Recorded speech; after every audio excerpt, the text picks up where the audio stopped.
इस साल आपने देखा है कि टेम्परेचर बहुत ज़्यादा हुआ था, जिससे फसलें प्रभावित हुई थी और ऐसी समस्या आगे आती रहेगी। तो इसको ध्यान में रखते हुए कृषि वैज्ञानिकों ने गेहूं की कुछ ऐसी किस्मों को विकसित किया है जिस पर जो है ज़्यादा टेम्परेचर या लू आदि का प्रभाव नहीं पड़ेगा। क्योंकि अक्सर क्या होता है कि जो गेहूँ की वैरायटियाँ हम लगाते हैं और यदि उनको थोड़ा लेट कर देते हैं तो लास्ट में क्या होता है कि ज़्यादा हाई टेम्परेचर होता है, लू बहुत तेज़ चलने लगती है, तो जो वैरायटियां हैं अपनी पकने की अवधि से काफ़ी पहले पककर तैयार हो जाती हैं। अब जब पहले पककर तैयार हो जाती हैं तो उनका उत्पादन जितना होना चाहिए था उतना नहीं हो पाता है, यानी कम पैदावार हमें मिलती है।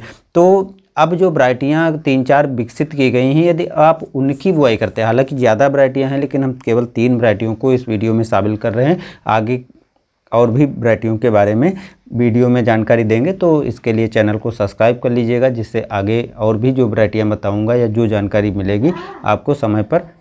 तो जो ये वैरायटी हैं वो काफ़ी अच्छा उत्पादन भी देती हैं और आपके लिए काफ़ी अच्छी साबित हो सकती हैं, क्योंकि इस पर ज़्यादा गर्मी का प्रभाव नहीं पड़ता है। जो पहली वैरायटी है दोस्तों वो है HI 1636, भारतीय कृषि अनुसंधान संस्थान इंदौर मध्य प्रदेश ने विकसित किया है।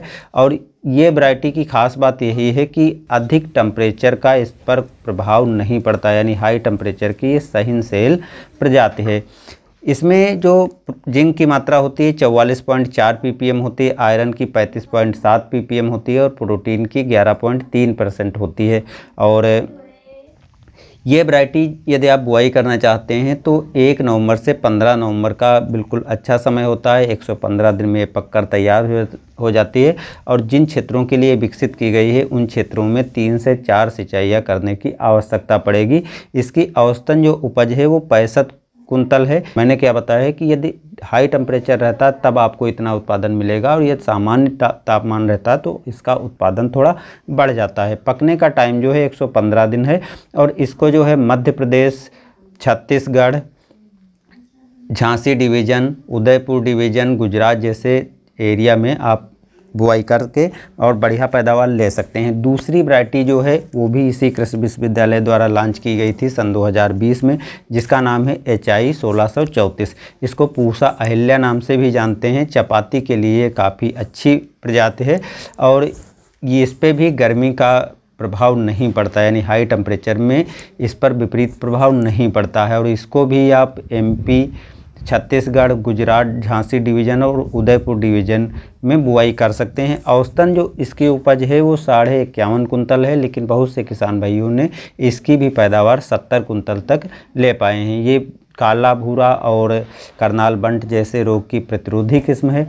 पकने का टाइम इसका थोड़ा कम है, यानी 110 दिन में पककर तैयार हो जाती है। 3 से 4 सिंचाइयों की आवश्यकता पड़ेगी और पूरा नवंबर महीना जो होता है उस टाइम पर आप इसकी बुआई कर सकते हैं। आयरन की मात्रा 38 ppm होती है, जिंक की 37 ppm होती है और प्रोटीन 12% होती है। तो इस दृष्टि से ये भी वैरायटी काफ़ी अच्छी है। तो अगर आप इसमें से दोनों में से कोई वैरायटी लगाना चाहते हैं तो लगा सकते हैं, क्योंकि इस साल बीज पर्याप्त रहेगा, बीज मिलने में किसी तरह की परेशानी नहीं होगी। तीसरी वैरायटी है वो जो खास तौर से उत्तरी भारत के यानी उत्तरी पूर्वी भारत के लिए लॉन्च की गई है, जिसका नाम है DBW 39। ये भी गर्मी के प्रति सहनशील प्रजाति है। उत्तर प्रदेश, झारखंड, उड़ीसा, बिहार, पश्चिम बंगाल, आसाम, पूर्वी मैदानी इलाकों के लिए विकसित की गई है। और इसकी बुआई आप पूरे नवंबर कर सकते हैं। इसका उत्पादन जो है वो 65 कुंतल प्रति हेक्टेयर मिल जाता है। 90 सेंटीमीटर तक पौधे की ऊंचाई होती है। 120 दिन के आसपास ये पककर तैयार हो जाती है। तो यदि आप UP के रहने वाले हैं तो इसकी बुआई कर सकते हैं, या इन क्षेत्रों के रहने वाले हैं तो ये काफ़ी अच्छी प्रजाति है।